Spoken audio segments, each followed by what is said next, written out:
Malgré la pluie, ils ont battu le pavé. Quelques milliers de personnes à Paris, des centaines dans d'autres villes du pays, dans les rues. Hier, cette manifestation contre l'état d'urgence, alors que 3 Français sur 4 restent pourtant largement en faveur de cette mesure exceptionnelle. Julia Galancia.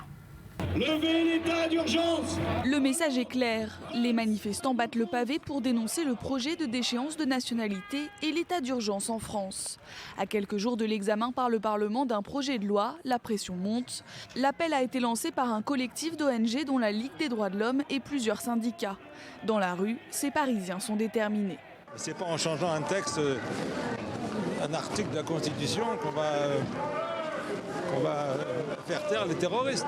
Ça n'a aucun rapport. En fait. C'est un aveu d'impuissance, c'est un réflexe de quelqu'un qui ne sait plus où il en est. 3000 perquisitions, 400 assignés à résidence pour seulement 4 enquêtes pour terrorisme et dont une seule a été concluante. En fait, en termes d'efficacité, c'est absolument pourri et on aurait pu le faire, on avait les moyens de le faire sans le dispositif état d'urgence, tout ça. Pourtant, 4 Français sur 5 sont favorables à une nouvelle prolongation de 3 mois de l'état d'urgence, selon un sondage IFOP pour Atlantico. Pas de quoi démoraliser ces manifestants.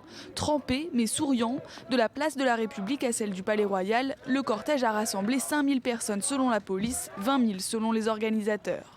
Et derrière une banderole du parti de gauche, Jean-Luc Mélenchon, pour qui le dispositif de sécurité fait reculer les libertés collectives. Et non seulement la menace terroriste ne justifie pas l'état d'urgence, mais c'est l'inverse.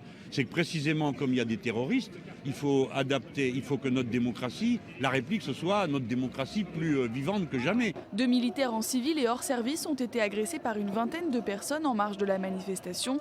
L'enquête doit déterminer s'ils ont été visés en raison de leur qualité de militaires ou s'ils ont pu être pris pour des militants d'extrême droite.